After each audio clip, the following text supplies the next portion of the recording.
প্রিয় দর্শক, ইস্পানি মির্জাপুর শুভরাত্রিতে আপনাদের সবাইকে স্বাগত জানাচ্ছি।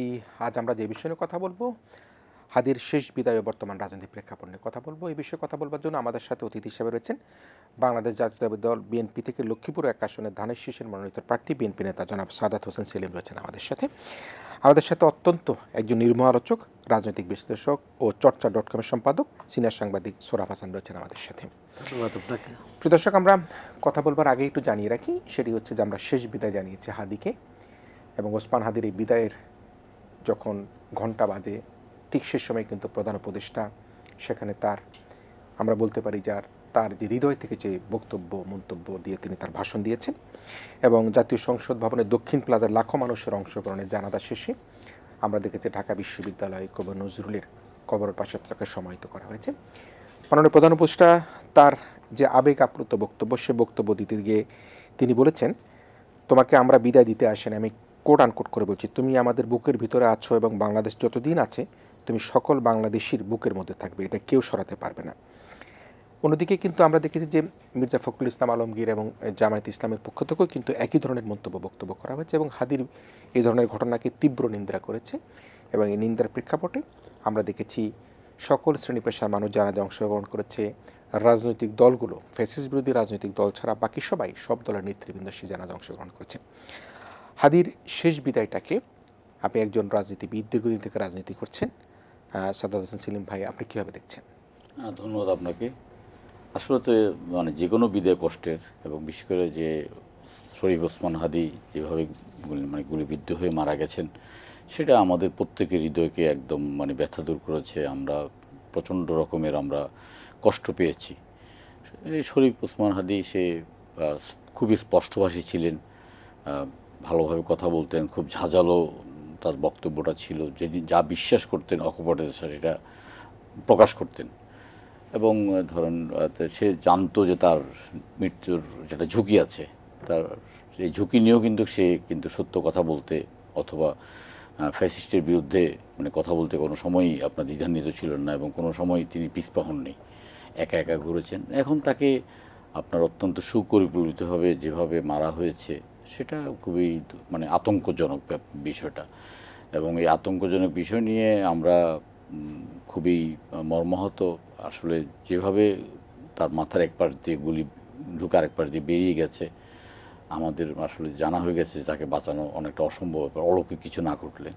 তাকে সবাই চেষ্টা করেছেন, সে মারা গেছেন, এবং তার প্রতি শ্রদ্ধা জানাতে আসছে যে লাখো লোকের সমাবেশ। আসলে একজন রাজনীতিবিদ তো চায় যে মৃত্যুর পর তার একটা বড় ধরনের জানাজা হোক। এটা আমি অনেক রাজনীতিবিদদেরকে শুনেছি যে তাদের আসলে দীর্ঘদিন রাজনীতির পরে তাদের একটা আকাঙ্ক্ষা। কিন্তু এই বয়সে তিনি যেভাবে সমস্ত বাংলাদেশকে কাঁপিয়ে দিয়েছেন, এবং এই বয়সে তিনি যেভাবে আপনার সমস্ত মানুষের হৃদয় জয় করেছেন, এটা ইতিহাসের একটা অমরত্ব লাভ করেছে, এটা বলতে পারবো আর কি। বয়সের তুলনায় অথবা রাজনৈতিক তার খুব অল্প সময় তার পদচারণা, বিশেষ করে 5ই আগস্টের পরেই তো সে লাইমলাইটে আসলো, ইনকলাব মঞ্চ করে সে একটা আপনার যে আন্দোলন গড়ে তোলার চেষ্টা করেছে, আধিপত্যবাদ বিরোধী আন্দোলন। এই আন্দোলনে মোটামুটি মানুষের হৃদয়ে দাগ কেটেছে, এবং দাগ কেটেছে বলে আজকে দলমত নির্বিশেষে প্রত্যেকে তার শেষ বিদায় অংশগ্রহণ করেছে, এবং এতে এই যে জানাজাটার ইতিহাসের অংশ হয়ে থাকবে আজকে।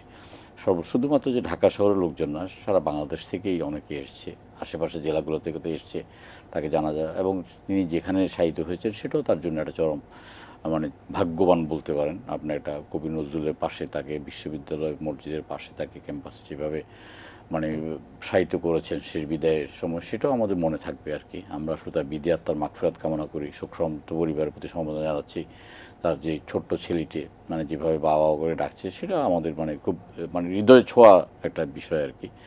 তো একজন রাজনীতিবিদ হিসাবে তার মতো একজন তরুণ, সম্ভাবনাময় একজন তরুণ, এইভাবে বিদায়টাকে আমি মেনে নিতে পারছি না। আমরা খুবই কষ্ট পাচ্ছি তার জন্য। তারপরও হায়াত মত আল্লাহর হাতে। তারপরও ধরেন এই মৃত্যু তো মেনে নেওয়া যায় না। এইভাবে একদম ব্লু প্রিন্ট করে তাকে যেভাবে টার্গেট কিলিং করেছে, এটা রাজনীতির জন্য একটা অশনি সংকেত, এবং রাজনীতিবিদরা আসলে খুব শঙ্কায় আছে এই মুহূর্তে। আমি বলতে পারি যে নানাবিধ চক্রান্ত ষড়যন্ত্রের মধ্য দিয়েই আমরা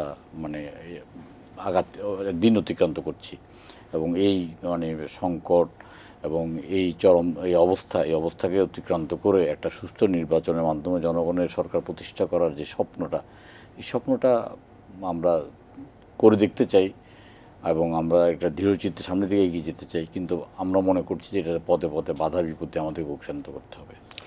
জি নিশ্চয়ই। আমি সোহরাব ভাই আপনার কাছে একটু আসি। রাজনৈতিক মতপার্থক্য থাকতেই পারে এবং সেক্ষেত্রে হাদির যে ইনকিলাব মঞ্চ তার সাথে সবাই সহমত নাও হতে পারে, কিন্তু হাদি 5ই আগস্টের পূর্ববর্তী সময় থেকে 5ই আগস্টের পরবর্তী সময় তার যেভাবে আমরা দেখেছি জুলাই অভ্যুত্থানে তার যে অংশগ্রহণ ছিল, তার যে বলিষ্ঠ ভূমিকা ছিল, তার যে মৃত্যুহীন যে পদযাত্রার কথা তিনি বলতেন, সেটি কিন্তু আমরা তার মৃত্যুর মধ্য দিয়েই কিন্তু সেটি প্রমাণিত হয়েছে। এবং তিনি বলেছেন, আমি যদি মারা যাই তাহলে আমার সন্তানটাকে দেখে রেখেন। এই ছিল তার একমাত্র প্রত্যাশা। আজকে আমি প্রধান উপদেষ্টার কথা বলছিলাম, তিনি কিন্তু তার ভাষণের মধ্যে আরেকটা কথা বলেছেন, প্রিয় হাদি তুমি নির্বাচনে অংশগ্রহণ করতে চেয়েছিলে বলে তিনি মন্তব্য করেছেন। দেখেন, হাদি কিন্তু নির্বাচনে অংশগ্রহণ করতে চেয়েছেন। তিনি ভাবতেন যে নির্বাচনই হচ্ছে গিয়ে একমাত্র সমাধান বর্তমান যে রাজনৈতিক প্রেক্ষাপট। সে হাদি হতে নির্বাচন করতে পারেনি, তিনি হত্যার শিকার হয়েছেন। কিন্তু এই হত্যার পিছনে কারিগর কারা, তাদেরকে আমরা কিছুটা আবিষ্কার করতে পেরেছি, কিছুটা আবিষ্কার করতে পারিনি। কিন্তু আমরা এখনও সুস্পষ্টভাবে কোথায় আছে, কারা হত্যা করেছে এবং সঠিক ব্যক্তিদেরকে তদন্ত করে এখনও পর্যন্ত আমরা আইনের আশ্রয় আনতে পারিনি। আপনি কীভাবে দেখছেন বিষয়টা? ধন্যবাদ আপনাকে এবং শুভেচ্ছা সাদাত হোসেন সেলিম ভাইকে। তিনি জাতীয় সংসদের এই নির্বাচনে প্রার্থী, যেমন শরীফ ওসমান হাদি একজন প্রার্থী ছিলেন। যে কোনো মৃত্যু শোকের, কিন্তু হাদির মৃত্যুটা মেনে নেওয়া যায় না এই কারণে তার বয়স কত, খুব বেশি হলে 30 বছর, এবং তিনি যে সম্ভাবনা রাজনীতিতে যে সম্ভাবনা নিয়ে এসেছিলেন, সম্ভাবনা নির্বাপিত হয়ে গেল একটি গুলিতে। যে জঘন্যভাবে তাকে হত্যা করা হলো, যে নিষ্ঠুরতার সঙ্গে একেবারে কাছ থেকে, এবং যে ব্যক্তি হত্যা করেছে বলে বিভিন্ন সরকারি বিভিন্ন সংস্থা সন্দেহ করছে, আইনশৃঙ্খলা রক্ষাকারী বাহিনী, সেই ব্যক্তি তার সাথে ঘনিষ্ঠ হয়েছে, নির্বাচনের প্রচারে অংশ নিয়েছে। এটা কি করে সম্ভব? আবার সেই ব্যক্তি অস্ত্রসহ এই সরকারে আমলেই ধরা পড়েছিল, জামিনও পেয়েছে। তা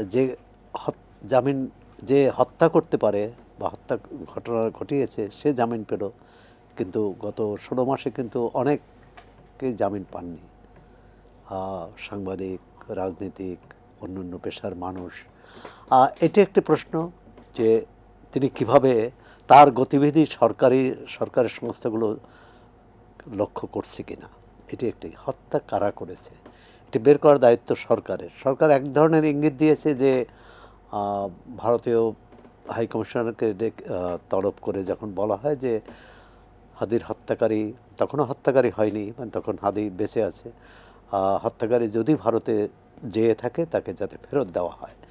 তার মানে সরকারের মধ্যে এক ধরনের আছে যে সে হয়তো দেশ থেকে পালিয়ে গেছে। কিন্তু আবার যারা বিজেপি, যারা সীমান্ত পাহারা দেয়, তারা বলেছেন যে তাদের কাছে এরকম কোনো খবর নেই যে তিনি চলে গেছেন। এখন যারা পালিয়ে যান তারা তো আর এভাবে বলে যাবে না, বা তাদের হয়তো পাসপোর্ট ভিসা নিয়েও যাবে না। বিষয়টা হচ্ছে যে এর হত্যার যে প্রতিক্রিয়া হলো, প্রতিক্রিয়া শোকটাকে আমরা শক্তিতে রূপান্তরিত করতে পারি। শোকটাকে গণতন্ত্রের যে গণতন্ত্রের জন্য জীবন দিল, সেই গণতন্ত্র প্রতিষ্ঠার মাধ্যমে তার প্রতিদান দিতে পারি, তার প্রতি শ্রদ্ধা জানাতে পারি। তাই হত্যাকাণ্ডকে ঘিরে যে ঘটনাগুলো পরবর্তীকালে ঘটেছে, যেমন প্রথম আলো, ডেইলি স্টার, দেশের শীর্ষস্থানীয় 2টি পত্রিকা পুড়িয়ে দেওয়া হয়েছে, ভবন এবং কিছু নেই। ডেইলি স্টারের ভবনে আপনার একটা মগ পর্যন্ত নেই, যে 2তলা, 3তলা, 4তলায়। প্রথম আলোর যে দুটি ভবন, একটি ভাড়া এবং আরেকটি নিজস্ব ভবন যেটা, আর সেটা কিছু নেই। সেখানে চরকি নামে একটা প্রতিষ্ঠান ছিল, খুবই জনপ্রিয় হয়েছিল ওটিটি প্ল্যাটফর্ম হিসাবে। প্রথম আলোর বিজ্ঞাপন সেকশন, সার্কুলেশন এবং অন্যান্য বিভাগ প্রথমা প্রকাশনা এবং লাইব্রেরি ছিল, মানে ওই আউটলেট ছিল। সে আউটলেটে যত বই ছিল সব বই পুড়িয়ে ফেলা হয়েছে। মানে এটি কারো পক্ষে, মানে কোনো মানবতা বোধ যাদের আছে, যার মধ্যে ন্যূনতম মানবতা বোধ আছে, কেউ এটা করতে পারে না। আপনি যদি প্রথম আলোর বিরুদ্ধে কোনো অভিযোগ থাকে সেটি আইনি প্রতিকার চাওয়া যাইতে পারে, গণতান্ত্রিকভাবে বিক্ষোভ করা যায়, গণতান্ত্রিকভাবে কর্মসূচি নেওয়া যেতে পারে, প্রতিবাদ জানানো যেতে পারে, কিন্তু এভাবে মানে ধ্বংসযজ্ঞ চালানো এবং পত্রিকা অফিস এরকম পুড়িয়ে দেওয়ার ঘটনা আমার মনে হয় 71 সালের 25শে মার্চের পর আর ঘটেনি। দুটি শীর্ষস্থানীয় পত্রিকা অফিস পুড়িয়ে দিয়েছে।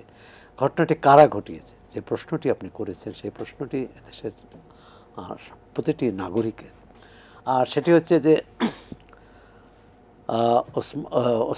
ওসমান হাদির যে সংগঠন ইনকলাব মঞ্চের পক্ষ থেকে বলা হয়েছে যে তাদের কোনো লোক এই সহিংসতায় জড়িত নয়, মানে এই আগুন দেওয়া বা লুটপাটে জড়িত নয়।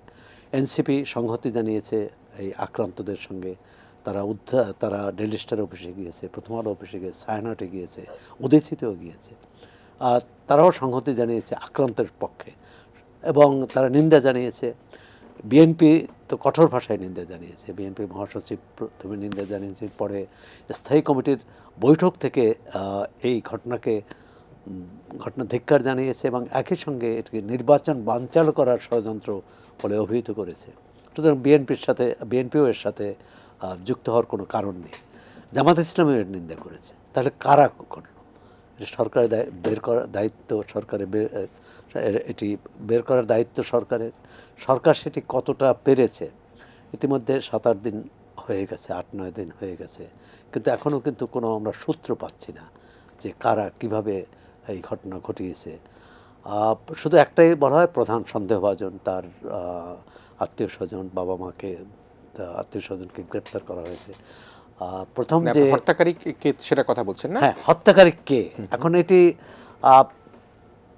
সরকারের গোয়েন্দা সংস্থাগুলো তো নানা খোঁজ খবর রাখেন দেশের ভিতরে বাইরে, অর্থাৎ সেটির সূত্র ধরে তাদের তদন্ত করা উচিত। এবং ইনকলাব মঞ্চ থেকে কিন্তু চরমপত্র দেওয়া হয়েছে সরকারের প্রতি এবং বলা হয়েছে এই স্বরাষ্ট্র উপদেষ্টা 24 ঘন্টার মধ্যে এর মানে তদন্ত কী অবস্থায় আছে এবং এটি তদন্তকারীদের শনাক্ত করা বা ধরার 24 ঘন্টা আলটিমেটাম দিয়েছে, না হলে তারা তাদের পদত্যাগ দাবি করেছেন। গত কয়েকদিনে স্বরাষ্ট্র উপদেষ্টা বা আইজিপির কাছ থেকে আমরা কিন্তু এই ব্যাপারে কোনো কথা শুনছি না। এটাও অবাক, স্বরাষ্ট্র উপদেষ্টা তো অনেক বিষয়ে কথা বলেন। এখন সরকারকেই বের করতে হবে সেটি, এবং ওই লোক মানে এটা শনাক্ত হলে এটি আইনের আওতায় আনলেই বোঝা যাবে তার রাজনৈতিক পরিচয় কী, তার সামাজিক পরিচয় কী, তার অপরাধী চক্রের সাথে তার সম্পর্ক আছে কি নেই, দেশি বিদেশি কোনো গোষ্ঠী, স্বার্থান্বেষী মহল বা চক্রান্তকারীরা তার সাথে যুক্ত কিনা, এটি কিন্তু তাকে খুঁজে বের না করা পর্যন্ত কিন্তু এটা বের হবে না। জি, আমি আবার একটু আসি সাধারণ সেলিম ভাই, যে কথাটি বলে যে গণমাধ্যমের উপর যে আক্রমণ, সেটি কিন্তু মির্জা ফখরুল, জনাব সালাউদ্দিন সাহেব, তারা কিন্তু বিএনপির পক্ষ থেকে তারা জোরালো স্টেটমেন্ট দিয়েছে এবং তারা যেটি শঙ্কা করছিলেন এর নির্বাচনকে বানচাল করবার একটা অপচেষ্টার অংশ হতে পারে। এখন আমরা যদি প্রথম আলো, ডেইলি স্টার, ছায়ানটের কথা ধরি, উদীচির কথা ধরি, একই সাথে আমরা যদি নুরুল কবি, একজন বলিষ্ঠ কণ্ঠস্বর, আমরা দেখেছি যে 5ই আগস্টের পূর্ববর্তী এবং পরবর্তী সময় কোথাও কিন্তু তিনি যে বিএনপি, জামায়াত, এনসিপি কাউকে কিন্তু ছাড় দিয়ে কোনো কথা বলেন না। তিনি সম্পাদক পরিষদের সভাপতির দায়িত্বে আছেন। তিনি তার দায়িত্বের জায়গা থেকেও তো সেই তার পত্রিকা অফিসে আগুন দিচ্ছে এখানে যেতে পারেন, তাকেও কিন্তু সেখানে নাজেহাল করা হয়েছে। এখন ইনকিলাব মঞ্চ বলছে এটির দায়িত্ব তাদের নয়। তাহলে ওসমান হাদি তিনি কি আসলে এটি চেয়েছিলেন যে এটি গণমাধ্যমে আগুন দেওয়া হবে? তার আত্মা কি শান্তি পাবে? না, দেখুন, মানে ওসমান হাদি তো সরাসরি বলেছে যে আসলে প্রথম আলো বা এর বিরুদ্ধে করে কোনো লাভ নেই, পারলে প্রথম আলোর বিকল্প আরেকটা প্রথম আলো দাঁড় করান, প্রত্যেকটা 10টা প্রথম আলো দাঁড় করান। আজ প্রত্যেকটা পত্রিকা, প্রত্যেকটা নিউজ চ্যানেলের একটা নিজস্ব নীতিমালা থাকে, সেই নীতিমালা তারা অনুসরণ করেই রাজনীতি করবে বা সেই অনুসরণ করেই তারা সংবাদ পরিবেশন করবে। এটা তাদের এটা অবশ্যই সম্পাদকীয় নীতিমালা। সেই ক্ষেত্রে মানে এই যে শহীদ হাদির মানে মৃত্যুর পরে বা তার পরে যেভাবে প্রতিক্রিয়াটা প্রথম আলো এবং ডেইলি স্টারের উপর দেখিয়েছে এবং নূর কবির সাহেবের উপর দেখিয়েছে, এটা খুবই নিন্দনীয়, এটা কোনো অবস্থায় গ্রহণযোগ্য না। কারণ একটা মানে স্বাধীন পত্রিকাকে বা আমরা মত প্রকাশের স্বাধীনতার জন্য তো যুদ্ধ করছি। আমরা তো মানে মত প্রকাশটা আমাদের পক্ষে যেতে হবে এরকম কোনো কথা নাই, আমাদের বিপক্ষ যেতে পারে, কিন্তু বিপক্ষ গেলে তো আমরা সেই মত প্রকাশকে আমরা অবশ্যই মানে আমরা এটা বরণ করে নেব অথবা তার কথা বলতে দেব। কণ্ঠরোধ করার রাজনীতিতে আমরা তো বিশ্বাসী না, এবং কণ্ঠরোধ না করার জন্যই তো আমরা এতদিন পর্যন্ত লড়াই করেছি। আমরা অতীতেও দেখেছি, অতীতের সরকার এক সময় প্রত্যেকটা পত্রিকা বন্ধ করে মাত্র 4টা সংবাদপত্র দিয়েছে, তখনও আমরা এটার বিপক্ষে ছিলাম। এখনও আমরা যে কোনো সংবাদপত্রের উপর হামলা, সাংবাদিকের উপর হামলা, আমরা এটা তীব্র নিন্দা করি। জনাব নুরুল কবির তিনি তো একজন বলিষ্ঠ কণ্ঠ, এবং উনি মানে কথা বলতে কাউকে মিনিমাম ছাড় দিয়ে কথা বলেন না। সেই 1/11 সরকারের সময় যখন এই 1/11 সরকারের মানে মিলিটারি গভর্নমেন্টের বিরুদ্ধে কেউ কথা বলতো না, নুরুল কবির কিন্তু দার্থহীন কণ্ঠে কিন্তু তিনি তার মত প্রকাশ করে গেছেন, বলিষ্ঠ কণ্ঠে। এবং গত 15-17 বছর যাবৎ ওনাকে সাধারণত কোনো চ্যানেলে খুব একটা ডাকতো না, মানে নিষেধাজ্ঞা ছিল। আমার নিজের ব্যক্তিগত ভাবে বলি, ডাকতে আমরা ভয় পেতাম। জি জি, তাকে মানে ডাকার অর্থ হচ্ছে পরের দিন সকালবেলা ডিজিএফ এনএসএ দ্বারা গ্রেপ্তার হওয়া এবং ইয়ে করা। কিন্তু যে কারণে সেই সময় তিনি কিন্তু সুযোগ পেলেই গণতন্ত্রের পক্ষে কথা বলেছেন, দেশের পক্ষে কথা বলেছেন, একটা সুষ্ঠু নির্বাচনের কথা বলেছেন, মানুষের ভোটাধিকারের পক্ষে কথা বলেছেন, এখনও তিনি বলে যাচ্ছেন। এখন আসলে মানে সরকারের ব্যর্থতার একটা জায়গা, সেটা হলো যে সরকার আইনশৃঙ্খলা পরিস্থিতি উন্নতি করতে পারেন নাই, এবং যার যা ইচ্ছা তাই করে বেড়াচ্ছে, এখানে কোনো মানে সমাধান নয়। আমরা প্রধান উপদেষ্টাকে বারংবার অনুরোধ করেছি, মানে প্রথম থেকে ডে ওয়ান থেকে, যখন এই স্বরাষ্ট্রমন্ত্রী দেখলাম 2-4-5 দিন পর থেকে তাকে কোনোভাবেই মানে স্বরাষ্ট্রমন্ত্রী হিসেবে তাকে একেবারে আনফিট একটা অবস্থার মধ্যে আমরা তাকে দেখতে পাই আর কি, একেবারে লেভেন্ডিশ যাকে বলে।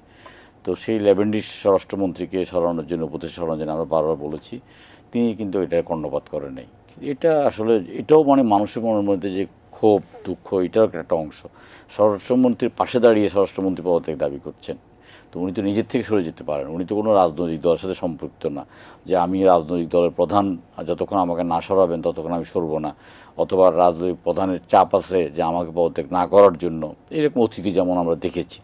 সেরকম উনি ওনার মিনিমাম ব্যক্তিত্ব থাকলে এবং আপনার মিনিমাম যদি ওনার দায়বদ্ধতা থাকে সমাজের প্রতি, দেশের প্রতি, রাষ্ট্রের প্রতি, জনগণের প্রতি, তাহলে তিনি কিন্তু পদত্যাগ করতে মানে করা উচিত ওনার। উনি ভদ্রলোক হলে এতদিনে পদত্যাগ করতেন। আমি বুঝতেছি না যে মানে ওনার চেয়ারের মধুরা উনি কতটা আকৃষ্ট করছেন ওনাকে, এটা কোনোভাবে মেনে নেওয়া যায় না। কারণ উনি ওনার থাকা অবস্থায় আইনশৃঙ্খলা পরিস্থিতির অবনতি, যে কোনো জায়গায় হামলা, মানে মব সৃষ্টি করা, এগুলো যে করছে, এটার বিরুদ্ধে উনি কোনো জোরালো অবস্থা নিতে পারছেন না। তারপর যে হত্যাকারীদের মানে যে আবার জামিনের ব্যাপারটা, সেটাও দেখলাম যে আপনার আইনমন্ত্রী একটু উষ্মা প্রকাশ করেছেন, আমরাও উষ্মা প্রকাশ করি মাঝে মাঝে।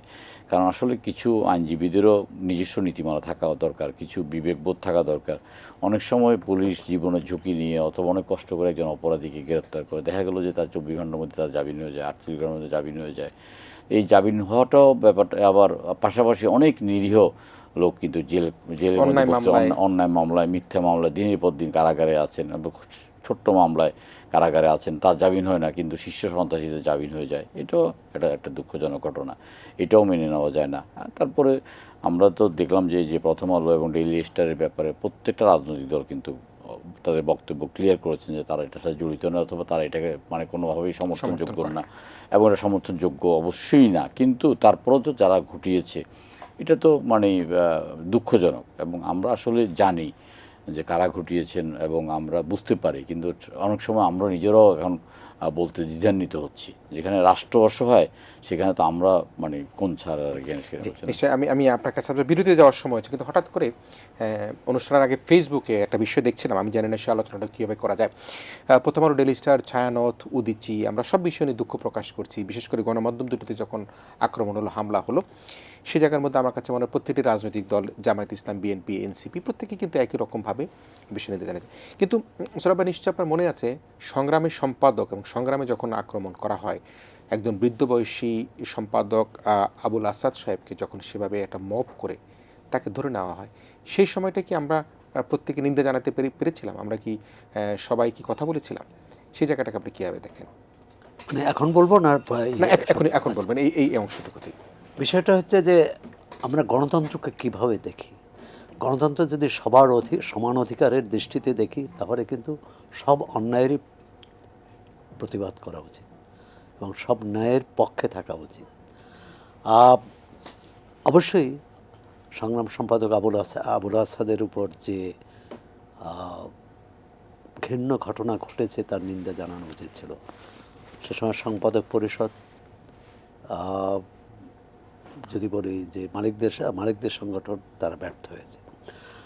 কিন্তু আরেকটি বিষয়, আমাদের সম্পাদক মাহমুদুর রহমান, তার ব্যাপারে কিন্তু সম্পাদক ব্যক্তিগতভাবে সম্পাদক পরিষদ হিসাবে না, 12 জন সম্পাদক কিন্তু প্রথম আলো ডেইলি স্টারের সম্পাদক সহ, প্রথম আলো সম্পাদক সহ, ডেইলি স্টার আমার এই মুহূর্তে মনে নেই, এমনকি সংবাদের সম্পাদক সহ তৎকালীন যে ভারপ্রাপ্ত সম্পাদক ছিলেন, তারা কিন্তু তার পক্ষে বিবৃতি দিয়েছেন, তার মুক্তি দাবি করেছেন।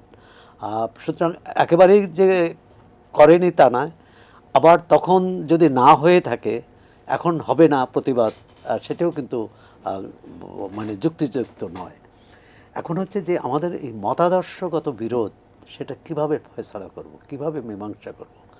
আজ আপনি বলছিলেন যে শরীফ ওসমান হাদী, তার নিজস্ব একটা রাজনৈতিক মত আছে, পথ আছে, কেউ পছন্দ করতে পারে, কেউ অপছন্দ করতে পারে, কেউ বিরোধিতাও করতে পারে, কিন্তু সেই বিরোধিতার ভাষা কি হবে? একইভাবে ডেইলি স্টার, প্রথম আলোর যে নীতি অনেকের পছন্দ নাও হতে পারে, অনেকে তার বিরোধী অবস্থান নিতে পারে বা তিনি, কিন্তু সেখানেও কিন্তু প্রতিবাদের ভাষা কি হবে? গণতান্ত্রিক ভাষা হতে হবে। এটি গণতান্ত্রিক উপায়ে প্রতিবাদ করা যেতে পারে। আর সংবাদপত্রর বিষয়ে প্রেস কাউন্সিল আছে। আপনি জানেন যে কালের কণ্ঠ ধারাবাহিকভাবে প্রথম আলোর বিরুদ্ধে রিপোর্ট করেছিল এবং যে রিপোর্টগুলোর কোনো ভিত্তি ছিল না। প্রেস কাউন্সিলে প্রথম আলো প্রতিকার চায়, মামলা করে, সেই মামলায় রায় হয়েছিল, কালের কণ্ঠকে নিঃশর্ত ক্ষমা চাইতে হয়েছিল। আর সুতরাং এটা হচ্ছে আইনি ভাষা, এবং এরপর কালের কণ্ঠ ওই ভাষায় আর কোনো কী বলে কোনো রিপোর্ট করেনি। আর সুতরাং আমরা যদি গণতান্ত্রিক সমাজ চাই প্রতিটি ঘটনারই, এবং আপনি জানেন যে এই যে ইউনিয়ন ভাগ হওয়াটা একটা বড় ক্ষতি সাংবাদিকদের জন্য। ইউনিয়ন যখন এক ছিল, শুধু অবজারভার, বাংলাদেশ অবজারভার মালিকদের সাথে বিরোধের কারণে 24 দিন বন্ধ ছিল। মালিকদের বিরোধের কারণে পত্রিকা বন্ধ, সেই কারণে বাংলাদেশের সমস্ত পত্রিকা 24 দিন বন্ধ রেখেছে, এবং সেটা এর সাথে সামরিক শাসনের মধ্যে 84 সালে সেটা করেছে। এমনকি এরশাদ আমলে যে ইনকিলাব, বাংলার বাণী, মিল্লাত বন্ধ করেছিল, তার প্রতিবাদ করেছে যে এই সরকারি পত্রিকার যখন সাংবাদিক, তারা সরকারি কোষাগার থেকেই কিন্তু বেতন ভাতা নেন, তারাও প্রতিবাদ করেছেন, তারা ধর্মঘট করেছেন। এরশাদের পতনের সময় যখন করা হলো, কঠোর সেন্সরশিপ আরোপ করা হলো, যে কোনো রিপোর্ট সরকারি সংশ্লিষ্ট কর্মকর্তাকে দেখিয়ে তারপর এটা প্রচার করতে হবে। এর প্রতিবাদে সাংবাদিকরা 7 দিন, এরশাদ ক্ষমতায় থাকা পর্যন্ত, আর এটি 27 তারিখ থেকে 5 তারিখ পর্যন্ত তার পত্রিকা বের হয়নি। এই যে পেশাগত যে ঐক্য, পেশাগত যে সংহতি, সেটি নেই। এ কারণেই রাজনৈতিক দলগুলো, বিশেষ করে যারা ক্ষমতায় থাকে, ক্ষমতাসীনরা এই সুযোগটা নেয় প্রলোভন ও ভীতি দিয়ে। কাউকে প্রলোভনে বশ করে, কাউকে ভীতি দিয়ে বশ করে। এই পরিবেশটাই থাকা উচিত না, এবং এই পরিবেশ যে দেশে থাকে সেটাকে গণতান্ত্রিক নিশ্চয়ই। সে কারণে আমরা নিশ্চয়ই প্রথম আলো বলি, ডেইলি স্টার বলি বা সংগ্রাম বলি, যে পত্রিকা হোক না কেন, আমাদের এই গণমাধ্যমের উপর আঘাত আসলে সবাইকে কিন্তু সোচ্চার থাকতে হবে। এবং সেক্ষেত্রে আমরা আশা করব যে ভবিষ্যতে যাতে এই ধরনের কোনো ঘটনার পুনরাবৃত্তি না ঘটে, যাতে কোনো গণমাধ্যমের উপর কোনো রকম এরকম আক্রমণ না হয়, সেটি কিন্তু আমরা প্রথম আলো ডেইলি স্টারের উপর এই ধরনের বর্বরচিত আক্রমণের পরবর্তী সময় আমরা কিন্তু নতুনভাবে আমাদের রাজনীতিবিদরা, সমাজের অংশীজনরা সবাই কিন্তু এটা বুঝতে পারছে। এবং একই সাথে আপনি যেটা বলছিলেন যে নুরুল কবির সাহেব সাহসী ভূমিকা নিয়ে এসে ডেইলি স্টারে গিয়েছেন, আমি জানি না সংগ্রামে যখন আবুল আসাদ সাহেবের উপর আক্রমণ করা হয় তখন সম্পাদক পরিষদের দায়িত্বে কে ছিলেন, তারা সেখানে গিয়েছিলেন কিনা, সেটিও কিন্তু অবশ্যই কিন্তু তখন যদি প্রতিবাদ না করে থাকে, এখন প্রতিবাদ করবে না কেন, সেটিও কিন্তু একটা প্রশ্ন। নিশ্চয়ই এখনও প্রতিবাদ করবে, তবে সবাইকে কিন্তু সমানভাবে, সকল গণমাধ্যমকে আমাদেরকে সমানভাবে বিবেচনা করতে হবে। প্রিয় দর্শক, আমরা ইস্পানী মির্জা বশির একটা বিদায় দিতে চাই, ছোট্ট বিরতি নিতে চাই। বিরতির পর আমরা আবারও কথা বলবো হাদির শেষ বিদায় এবং বর্তমান রাজনৈতিক প্রেক্ষাপট নিয়ে। আমাদের সাথে অতিথি হিসেবে রয়েছেন বাংলা জাতীয় দল বিএনপি থেকে লক্ষ্মীপুর 1 আসনের ধানের শীষের মনোনীত প্রার্থী বিএনপি নেতা জনাব সাদাত হোসেন সেলিম, রয়েছেন রাজনৈতিক বিশ্লেষক ও বিশিষ্ট সাংবাদিক, চর্চা.com-এর সম্পাদক, সিনিয়র সাংবাদিক সোহরাব হাসান রয়েছেন আমাদের সাথে। আমরা ইস্পানী মির্জা বশির ছোট্ট বিরতির পর আবারও কিছুক্ষণ পরে ফিরে আসছি।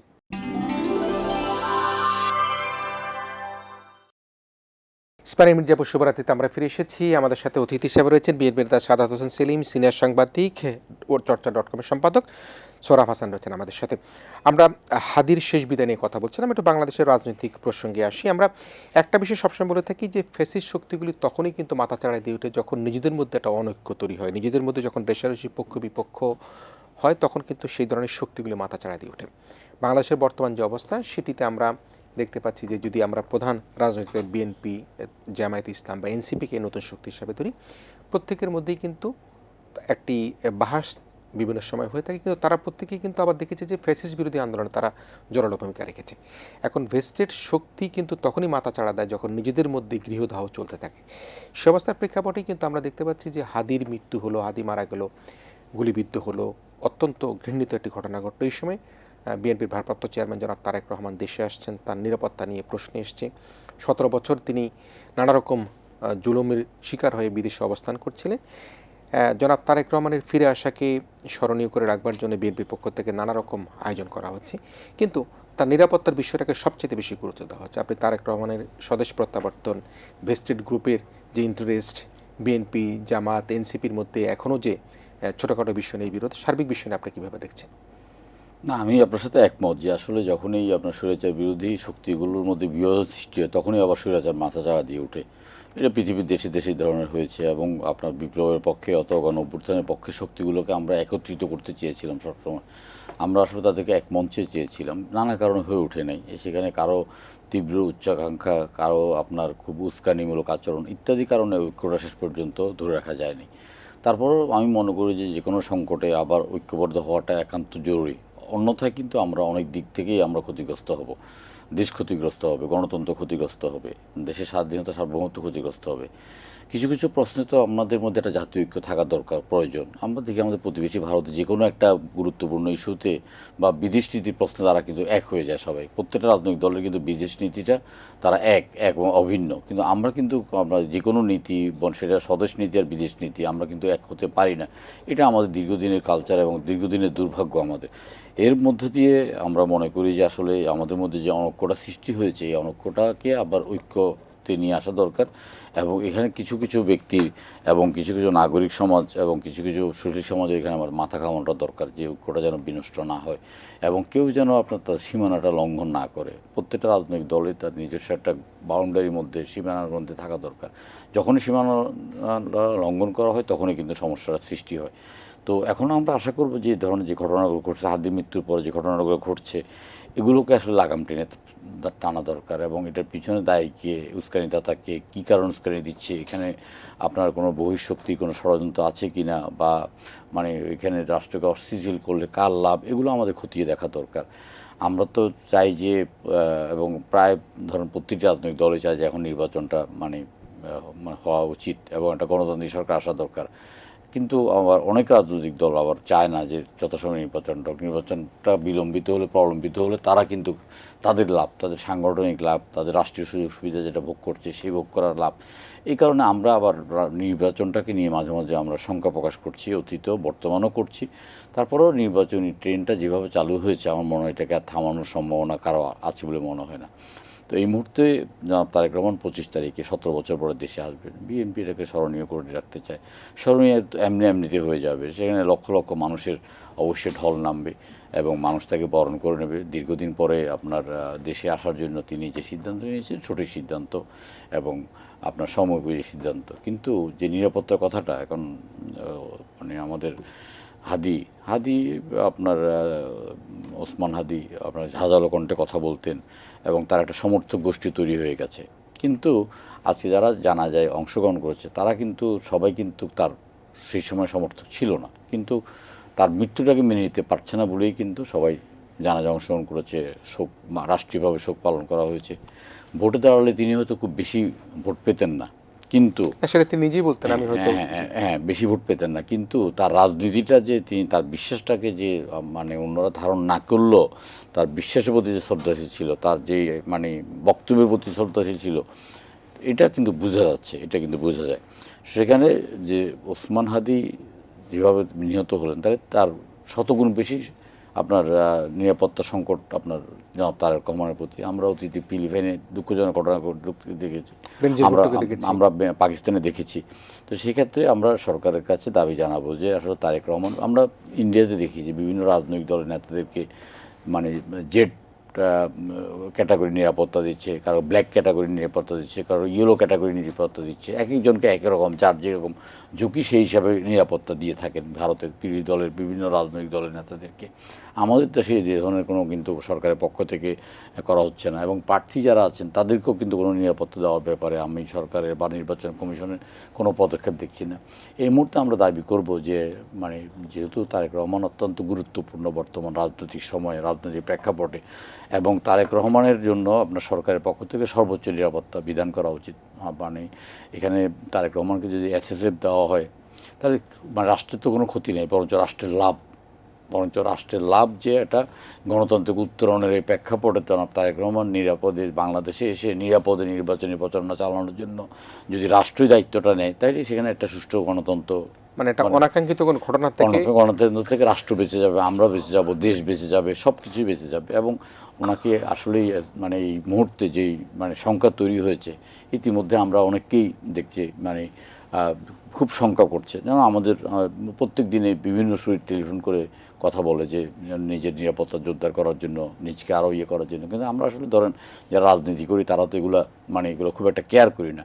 কিন্তু তারেক রহমানের ব্যাপারটা তো ভিন্ন, তিনি পুরো দেশটাকে নেতৃত্ব দিচ্ছেন, পুরো মানে একটা দলের একটা মানে বাংলাদেশের বৃহৎ একটা রাজনৈতিক দল, সর্ববৃহৎ একটা রাজনৈতিক দল, এবং তাকে যদি আপনার রাষ্ট্রীয় নিরাপত্তা দেওয়া হয় সেটা রাষ্ট্রের জন্য মঙ্গল। এবং আমি দাবি করছি জনাব তারেক রহমানকে রাষ্ট্রীয় নিরাপত্তা দেওয়ার জন্য আমরা দাবি করছি এটা। জি, একটু আসি আপনার কাছে, আমরা একটু ছোট্ট করে শুনে আবার বিরতি যাব। সেটা হচ্ছে বাংলাদেশের রাজনীতি নিয়ে ভারতের বর্তমান অবস্থা কি, যেটি বারবার কথায় কথায় যারা হাদির হত্যাকারী তারা ভারত পালিয়ে গিয়েছে, হাসিনা সহ জুলাই হত্যাকারীরা তারা ভারত অবস্থান করছে। জাতীয় নির্বাচন এবং সার্বিক রাজনৈতিক পরিস্থিতি নিয়ে ভারতের বর্তমান অবস্থানটাকে আপনি কীভাবে দেখেন? না, ভারতের অবস্থান কি একটা হচ্ছে সরকারের অবস্থান, বিভিন্ন রাজনৈতিক দল, থিঙ্ক ট্যাঙ্ক, তাদের অবস্থান যে পুরোপুরি এক তাও নয়।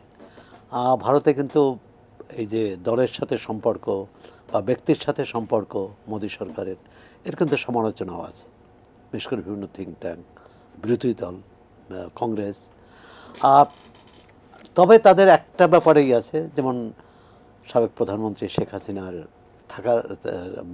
ভারতে থাকবেন, এই ব্যাপারে কিন্তু আবার তারা একটা ঐকমত্য, যে অর্থাৎ সরকারি দলের উদ্যোগ নেয় অন্য রাজনৈতিক দলগুলোর মতামত বা নেতাদের মতামত নিয়ে, এবং সে ব্যাপারে যে তারা রাজনৈতিক আশ্রয় দিয়েছে। আর যেটি বাংলাদেশে কোনো ব্যাপারেই কিন্তু আমার সরকারি দল বিরোধী দল একমত হতে পারে না, হয় না। সরকারি দলও পরোয়া করে না বিরোধী দলের মত বা বিরোধী দল কী চায়, আর বিরোধী দল মনে করে যে সরকার তো এটা গণবিরোধী অবস্থান নিয়েছে বা দেশের স্বার্থবিরোধী অবস্থান নিয়েছে যে কোনো বিষয়ে, যে কোনো চুক্তি বলুন বাইরের সঙ্গে, যে কোনো সমঝোতা বলুন। এখন প্রথম হচ্ছে যে ভারত তো বাংলাদেশের টানাপোড়েন, তো দ্বিপক্ষীয় সম্পর্কে একটা বড় টানাপোড়েন আছে, এটা স্বীকার করতে হবে 5 আগস্টের পর। তার অন্যতম কারণ যে ভারত এই বাংলাদেশের যে রাজনৈতিক পরিবর্তনটা মানতে পারেনি। আওয়ামী লীগ সরকার বা শেখ হাসিনা অনেক বেশি তাদের কাছে গ্রহণযোগ্য ছিল, অনেক বেশি আস্থাভাজন ছিল। এখন সেখানেই প্রশ্ন আসছে যে একটি দেশের সাথে আরেকটি দেশের সম্পর্ক কি ব্যক্তির সঙ্গে হবে, দলের সঙ্গে হবে? সেটা হওয়া উচিত নয়, কারণ ব্যক্তি যে কোনো সময় চলে যেতে পারেন, দল চলে যেতে পারে, গণতান্ত্রিক সমাজ থেকে ক্ষমতার পালাবদল ঘটবে। এমনকি পালাবদল না ঘটলেও কিন্তু পররাষ্ট্রনীতি নবায়ন করতে হয় প্রয়োজনের সঙ্গে তাল মিলিয়ে। আর সেটি আমি বলবো যে ভারতের পক্ষ থেকে এখানে অনুদারতা কাজ করেছে। আবার এখানেও যেমন দুই দেশের সম্পর্ক তো শুধু সরকারের না, শুধু ব্যবসা বাণিজ্য না, মানুষের সাথে মানুষের সম্পর্ক, জনগণের সাথে জনগণের সম্পর্ক। আর সেটি তো 5 আগস্টের পর এক ধরনের স্থবির হয়ে আছে। মেডিকেল ভিসাটাও খুব সীমিত এবং বেশ কড়াকড়ি, দুঃসাধ্য, এবং এই দুঃসাধ্য হওয়ায় যেটা হয়েছে দুর্নীতি বেড়েছে। হুম, হুম, হুম। কোনো কোনো অনেক অনেক ভুক্তভোগী বলেছেন তারা 10,000 টাকা দিয়ে, 20,000 টাকা দিয়ে, 50,000 টাকা দিয়ে ভিসা নিয়েছে। মানে তাতে লাভ হলো কি? তাতে কি ভারতের লাভ হলো? এই যারা দুর্নীতিবাজ কর্মকর্তা বা এর কমিশন যারা দালাল চক্র, তারা লাভবান হয়েছে। আর অবিশ্বাস, একটা দেশে যেতে যখন আপনার মানে প্রচণ্ড হয়রানির শিকার হতে হয়, তখন তো ওই দেশে যাওয়ার ইচ্ছা হবে না। আবার এটা ঠিক যে নিকট প্রতিবেশী মানুষের জীবনযাপন, আমাদের ব্যবসা বাণিজ্যের কারণে ভারতের সাথে একটা সম্পর্ক, ভারত স্থলপথে যেসব পণ্য যেত সেটা বন্ধ করে দিয়েছে। বিশেষ করে তৃতীয় কোনো দেশে ভারতের মধ্য দিয়ে যেগুলো যেত। মধ্য দিয়ে যেটা যেত, এক ধরনের বৈরী আচরণ। প্রধান উপদেষ্টার সঙ্গে ভারতের প্রধানমন্ত্রীর বৈঠকের পরও এই বরফ গলেনি, বরং অনেক ক্ষেত্রে আমরা দেখেছি সেটি সম্পর্ক আরও জটিল হয়েছে। আবার এখানেও কেউ কেউ এটি সরকারের পক্ষ থেকে, সরকারের ভেতরের না বাইরের রাজনৈতিক দলের অনেকে উস্কানিমূলক বক্তব্য বিবৃতি দেন, যেটা ভারত অজুহাত হিসেবে ব্যবহার করতে পারে। এ কারণে সম্প্রতি এই যে রাষ্ট্রদূত হুমায়ুন কবির বলছে যে আমাদের কোনো উস্কানিতে পা দেওয়া উচিত না।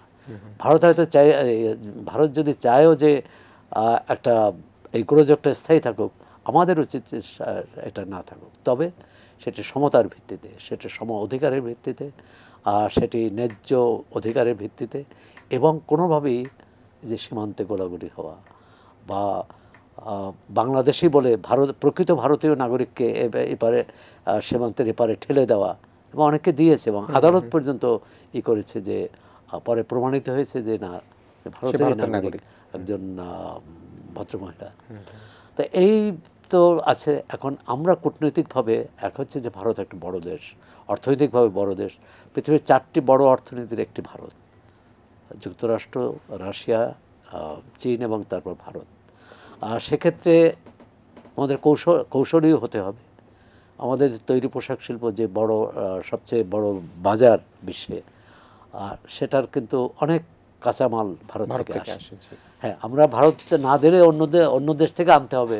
যেমন পেঁয়াজ যখন বন্ধ করে দেয়, চাল বন্ধ করে দেয়, আমরা তো অন্য দেশ থেকে কস্টলি হয়ে যায়, কিন্তু কস্টলি হয়। কিন্তু বিষয়টাই পারস্পরিক আস্থা, সম্পর্ক গড়ে ওঠে ব্যক্তির সঙ্গে ব্যক্তির, দলের সঙ্গে দলের, দেশের সঙ্গে দেশের, সেটা পারস্পরিক আস্থার উপর। এই আস্থাটা ভেঙে গেলে, অথবা যদি কর্তৃত্ব করতে চায় কেউ, যদি মানে কারোর উপর এই সিদ্ধান্ত চাপিয়ে দিতে চায়, তখন তো এই সমস্যা তৈরি হয়, যেটি হয়েছে। তবে ভারত যেটা বলছে যে নির্বাচিত সরকারের সাথে তারা ভালো সম্পর্ক করতে চায়। এখন অনির্বাচিত সরকারের সাথে কি সমস্যা, এটা তো আমরা জানি না। নিশ্চয়ই। দর্শক, আমরা একটা বিরতি নিচ্ছি, শেষ বিরতির পর আবার ফিরে আসবো, এবং সাংবাদিক সোহরাব হাসান ভাই যেটি বললেন, অনির্বাচিত সরকারের সাথে কি সমস্যা, এবং সম্পর্ক হতে হবে জনগণের সাথে জনগণ, রাষ্ট্রের সাথে রাষ্ট্রের। এবং একই সাথে আমরা দেখেছি সাদাত হাসান সেলিম, তিনি প্রত্যাশা করেছেন সরকারের পক্ষ থেকে বিএনপির ভারপ্রাপ্ত চেয়ারম্যান জনাব তারেক রহমান দেশে আসলে তার জন্য SSF নিরাপত্তা প্রদান করলে তিনি শঙ্কামুক্ত হবার যে আশাবাদ ব্যক্ত করেছেন, সেটি করেছেন। নিশ্চয়ই রাষ্ট্র সেটি বিবেচনায় করবেন, এবং জনাব সোহরাব হাসান তার বক্তব্য যেটি দিয়েছেন যে জনগণের সাথে জনগণের সম্পর্ক, আমরা সেটাই প্রত্যাশা করি। প্রিয় দর্শক, ইস্পানী মির্জাপুর শুভরাত্রিতে আমরা আবারও একটা শেষ বিরতি নিচ্ছি। বিরতির পর অল্প কিছুক্ষণের মধ্যে আমরা ফিরে আসছি।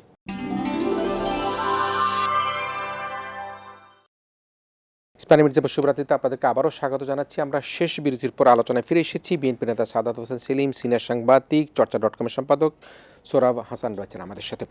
আমি সাদাত হোসেন সেলিম, আপনাকে একটা প্রশ্ন দিয়ে শেষ করতে চাই। সেটি হচ্ছে, আওয়ামী লীগের সবচেয়ে বড় অপরাধ ছিল যে বিগত আমলের মানুষের ভোটাধিকার হরণ করা, এবং ভোটাধিকার হরণ করেই কিন্তু তারা স্বৈরাচারী কাদায় গুম খুন হত্যা করে এই 15 বছর 16 বছর তারা কিন্তু ক্ষমতায় টিকেছিলেন। এবং সেই টিকে থাকার প্রধান যে বিষয়টি, সেটি ছিল যে একটি বিনা ভোটের নির্বাচন, আমি ডামি যেটাই বলেন না কারণ, রাতের ভোট দিনে সেভাবে করেছে। এখন আপনি রাজনীতি করছেন, নির্বাচনের প্রার্থী হয়েছেন, আগামীর রাজনীতিকে আপনি কীভাবে দেখতে চান? সেটি আওয়ামী লীগ যেভাবে করেছে সেভাবেই কি আমরা পথ চলবো, নাকি আমরা নতুন শুদ্ধ পরিশুদ্ধ কোনো পথ আমরা বেছে নেব? না, আওয়ামী লীগের পথে তো পথ চলার কোনো উপায় নেই। আওয়ামী লীগ একটা পথ চলে, তারা নিজেরা ধ্বংস হয়ে গেছে, দেশটাকে একটা ধ্বংসের মুখোমুখি দাঁড় করে দিয়েছে। এখন প্রত্যেক হানায় টের পাচ্ছে যে ক্ষমতার পট পরিবর্তনের যদি আপনার পদ্ধতিটাকে এভাবে পরিবর্তন না করতো, মানে নিজস্ব পদ্ধতিতে রাজনীতি চলতে পারতো, তারপরে মানে একটা প্রবহমান থাকতো, তাহলে কিন্তু আজকে এই অবস্থাটা হতো না। আওয়ামী লীগ ক্ষমতা এসে প্রথমে তত্ত্বাবধায়ক সরকার ব্যবস্থা বাতিল করেছেন, তারপরে 154 জন এমপি মানে বিনা ভোটে মানে নির্বাচিত হয়ে গেছেন। এই পদ্ধতিগুলো যে কতটা খারাপ সেটা আওয়ামী লীগ বুঝতে পারছে। যদি সঠিকভাবে নির্বাচনটা হতো তাহলে হয়তো একবার আওয়ামী লীগ পরাজিত হতো, একবার বিএনপি পরাজিত হতো, গণতন্ত্রের ভিত্তিটা মজবুত হতো এবং দ্বিদল ভিত্তিক একটা শাসন ব্যবস্থা বাংলাদেশের গড়ে ওঠার পথে ছিল অন্যান্য উন্নত বিশ্বের মতো, এবং সেটা আমাদের দেশের জন্য লাভ হতো, এটা মানে আমাদের দেশের রাজনীতির জন্য লাভ হতো। কিন্তু তারা এটা করে নাই। এবং আপনার এখন যে রাজনীতিবিদরা আছেন তাদের মধ্যে আমি মনে করি অনেকের মধ্যে একটা অটো সংস্কার হয়ে গেছে। সালমান এফ রহমানের মতো লোক যখন 80 বছর বয়সে নিজে দাড়ি কামিয়ে পালিয়ে যেতে হতে মানে হয়, তখন তো আসলে রাজনীতিবিদরা বুঝতে পারে যে ভবিষ্যৎটা কতটা কঠিন হতে পারে যদি আপনি আবার গতানুগতিক পথেই চলেন। এখন আমাদের একটা আশার ব্যাপার হলো যে তত্ত্বাবধায়ক সরকার ব্যবস্থা আবার পুনঃপ্রতিষ্ঠিত হয়েছে, রাজনৈতিক দলগুলো এইভাবে ঐক্যমত্য হয়েছে, অটোমেটিকলি আপনার ক্ষমতার পরিবর্তনটা তত্ত্বাবধায়ক সরকারের মাধ্যমেই হবে, যেটা আমাদের দেশে গণতন্ত্রের জন্য ভিতকে শক্তিশালী করার জন্য প্রয়োজন। যদিও উন্নত বিশ্বে তত্ত্বাবধায়ক সরকার ব্যবস্থাটা নাই, কিন্তু আমাদের দেশে যেহেতু কেউ ক্ষমতা আসার পরে সমস্ত মানে মিশনারিজকে নিজের পক্ষে নিয়ে নেয়, এবং আমরা অতীতে দেখেছি ওই সরকারকে একদম পুরো টোটাল রাষ্ট্রযন্ত্রটাকেই তারা কুক্ষিগত করে ফেলেছে। রাষ্ট্রের প্রত্যেকটা মেশিনারিকে তারা নিজস্ব হাতিয়ারে পরিণত করেছে, রাষ্ট্রের প্রত্যেকটা বাহিনীকে তারা নিজস্ব বাহিনীতে রূপান্তরিত করেছে। এতে করে কারো কোনো সক্রিয়তাটা ছিল না, এবং এই সক্রিয়তাটা না থাকার কারণে কিন্তু আজকে আমরা একটা দুশ্চিন্তার মধ্যে আছি। এখন এই যে অ্যানার্কি ঘটছে, অ্যানার্কিগুলো যে একটা নির্বাচিত সরকার থাকলে যে অ্যানার্কিগুলোকে মোকাবিলা করতে পারতো, বর্তমান সরকার তো সেটা করতে পারছেন না। সুতরাং অনিবার্যভাবে নির্বাচনটা প্রয়োজন। আমি আবারও বলছি যে নির্বাচন নিয়ে একটা সংখ্যা থাকলেও অনেকেই আবার ধরেন বিভিন্ন রকম কথা মানে বলছে। এর আগে আমি প্রকাশ্যে একটা রাজনৈতিক দলকে অবস্থান নিতে দেখেছি যে আপনার জুলাই হত্যার বিচার না হলে আমরা ওই নির্বাচন হতে দেবো না। এখন যদি আবার বলে যে মানে শহীদ ওসমান হাদির কথা যদি বলে কেউ ধমক দেয় ইয়ে করে যে নির্বাচন হতে দেবো না, নির্বাচনের সাথে তো এই হত্যাকাণ্ডের সম্পর্ক নাই। নির্বাচনের সাথে তো বরঞ্চ দেশকে বাঁচাতে হলে নির্বাচনের কোনো বিকল্প নাই। কারণ এই যে সরকার যদি যে খুব ভালোভাবে চালাচ্ছে, নির্বাচন দিলে মানে আর একটা সরকার আসবে যে সরকারের প্রতি মানুষের আস্থা থাকবে না, সেরকম ব্যবস্থা হলে তো ডক্টর ইউনূস সাহেব তো নিজেই একদম মানে পুরো লেজে গোবরে করে ফেলেছেন অবস্থা। তার উপদেষ্টা মণ্ডলী সহ সমস্ত দেশটাকে তো তিনি বসিয়ে দিচ্ছেন। তো সুতরাং যত তাড়াতাড়ি নির্বাচনটা হয়ে যাবে ততই আমাদের জন্য মঙ্গল। নিশ্চয়ই। আপনাকে শেষ করতে হবে নির্বাচন আসলে বিকল্প কোনো কিছু আছে কিনা একটা বিষয় আমি ছোট্ট করে বলেই ছোট উত্তর চাবো, সময় একেবারে দুঃখিত আমি। আমাদের দেশের রাজনীতি একটা বড় সমস্যা হচ্ছে winner wants to take all. যারা জিতে তারা সব নিয়ে নিতে চায়, তারা বিরোধী মতকে বিরোধী দলকে কাউকে কোনো প্রাধান্য দিতে চায় না। তো নির্বাচনের কোনো বিকল্প পন্থা তো আর আছে বলে মনে হয় কিনা আপনার বিশ্লেষণ? নির্বাচনের বিকল্প নেই, কিন্তু নির্বাচনের মাধ্যমে যে সমস্যার সমাধান হবে, গণতন্ত্র প্রতিষ্ঠিত হবে, একটি আইনের শাসন প্রতিষ্ঠিত হবে, এটি নির্ভর করবে নির্বাচনে যারা জয়ী হয়, এমনকি যারা বিরোধী দলে থাকে তাদের কর্মসম্পর্কের উপর, তাদের সদিচ্ছার উপর, তাদের সক্ষমতার উপর, সততার উপর। সাদাত হোসেন সেলিম ভাইয়ের সঙ্গে একমত হয়েও যেটি কথাটি বলতে চাই, হ্যাঁ, একমাত্র বড় পরিবর্তন হয়েছে জুলাই সনদ বা সাংবিধানিক আদেশে, সেটা হলো তত্ত্বাবধায়ক সরকার প্রতিষ্ঠা। তত্ত্বাবধায়ক সরকারের অধীনেই বা আগামী নির্বাচনগুলো হবে। দ্বিতীয়ত হচ্ছে যে রাজনৈতিক যে অনাচার, রাজনৈতিক যে দখলবাজি, চাঁদাবাজি, সেলিম ভাই বলছেন যে ক্ষমতায় এসে আওয়ামী লীগ এগুলো করেছে, কিন্তু আমরা যখন শুনি যে ক্ষমতায় না এসেও অনেক কোনো নেতাকর্মী, কোনো এলাকার কী বলে মানে প্রভাবশালী ব্যক্তি এই কাজগুলো করছে, এর থেকে বিরত থাকেনি। এবং অন্তর্বর্তী সরকারের সমস্যা হচ্ছে অন্তর্বর্তী সরকার তো দুর্বল, অন্তর্বর্তী সরকারের পক্ষে এটা মোকাবেলা করা কঠিন হয়েছে। এবং দেখবেন যে যখন যে দল সরকারকে বেশি চাপ দেয় সেই দলের কথা শোনে বা সেই দল সেখানে মেনে নেয়। তো একটা ঝুঁকি তো রয়ে গেছে। এখন বিএনপি কতটা সেই ঝুঁকি দূর করতে পারবে? নির্বাচনে এরকম না হয় বিএনপি এবং জামাত ইসলামের এখন যে রাজনৈতিক মুখোমুখি অবস্থান, তাতে কিন্তু উভয়ই জয়ের জন্য মরিয়া হবে। এবং জয়ের জন্য মরিয়া হতেই পারে, যে যারা নির্বাচন করবে তারা তো জয় চাইবেই, কিন্তু সেটা জয় জবরদস্তিভাবে না হয়, সেটি জয়টা অন্যের যে আইনত অধিকার সেটাকে অস্বীকার করে না হয় বা সেটার খর্ব না করে হয়। এক ধরনের আমরা চাই যে নির্বাচনটা সুন্দর হোক, এটা হচ্ছে সরকারের চ্যালেঞ্জ। নির্বাচনটি গ্রহণযোগ্য এবং সুষ্ঠু পরিবেশে হবে কিনা, এর পরবর্তীকালে যারাই ক্ষমতায় আসবেন তাদের চ্যালেঞ্জ হচ্ছে দেশকে পুরানো ধারায় চলবে না নতুন ধারায় নতুন বন্দোবস্ত নতুন সেটি। বন্দোবস্ত করতে পারবেন, নিশ্চয়ই, এটি হচ্ছে তাদের জন্য বড় জি, পরীক্ষা। একেবারে শেষ করেছি। তবে আমি সাদাত হোসেন সেলিম, যেহেতু আপনি ধানের শীষে প্রতীক নিয়ে প্রার্থী হচ্ছেন, আপনি একেবারে 30 সেকেন্ডে আপনার এলাকার জনগণ, মানুষ, ভোটার, প্রার্থী হিসেবে আপনার দায়িত্ব এবং জনগণের প্রতি আপনার কোনো বিশেষ পরামর্শ আছে কিনা? আমি বিশেষ করে আপনার লক্ষ্মীপুর এক আসনের কথা বলছি।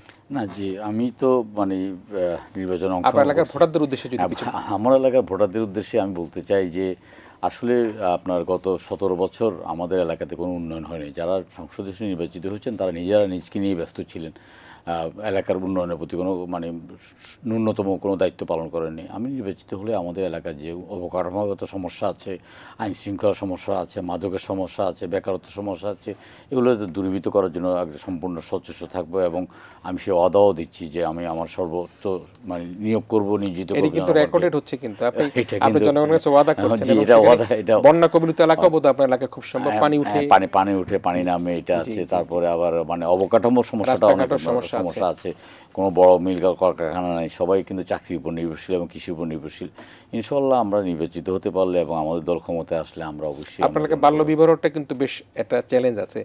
অল্প বয়সে মেয়েদের বিয়ে হয়ে যায়, লেখাপড়া করতে সুযোগ ওগুলো পায় না। ওগুলো এই যে এগুলোর ব্যাপারে আমরা একটা সামাজিক আন্দোলন গড়ে তুলছি এবং সেখান থেকে আস্তে আস্তে কিন্তু আমরা জনগণকে বুঝতে সক্ষম হচ্ছি। কিন্তু একটা সেই জাতীয় জিনিসটা- ম্যানিফেস্ট থাকবে আপনার নিজের লক্ষ্মীপুরে এক রামগঞ্জ আসনের জন্য, আপনি আপনার একটা ম্যানিফেস্ট তৈরি করবেন। আলাদা একটা ম্যানিফেস্টো থাকবে, আলাদা একটা কিছুটা ওয়াদা থাকবে। নিশ্চয়ই, নিশ্চয়ই। প্রিয় দর্শক, আমরা ইস্পানি মির্জাপুর শুভরাত্রিতে একেবারেই শেষ মুহূর্তের আলোচনায় যুক্ত হয়ে বুঝতে পারলাম যে জনাব সাদাত হোসেন সেলিম তার এলাকার লক্ষ্মীপুর এক রামগঞ্জবাসীর কাছে প্রত্যাশা করছেন তিনি যে ওয়াদাগুলি করেছেন অন রেকর্ড, আপনারা সেগুলি রেকর্ড করে রাখবেন। নির্বাচনে যদি তিনি জয়লাভ করেন সেগুলি কিন্তু আমরা আবার মানুষের কাছে প্রকাশ করব যে তিনি, আমরা এক বছর আপনাকে দেখব যে আপনি আপনার ওয়াদা পূরণ করতে পারছেন কিনা। আমরা একই সাথে যেটি জনাব সোহরাব হাসান প্রত্যাশা করলেন, একটা সুষ্ঠু, সুন্দর, গ্রহণযোগ্য নির্বাচনের প্রত্যাশা জাতি কিন্তু অপেক্ষা করছে এবং সেই প্রত্যাশা প্রত্যাশিত হয়ে আমরা আগামী 12ই ফেব্রুয়ারি নির্বাচন উৎসবমুখর হবে এবং একই সাথে জনগণ যাতে তাদের ভোট দিবার মতো একটি পরিবেশ পায় সে প্রত্যাশা করে আমরা আমাদের আজকের রাজের ইস্পানি মির্জাপুর শুভরাত্রি এখানে শেষ করছি।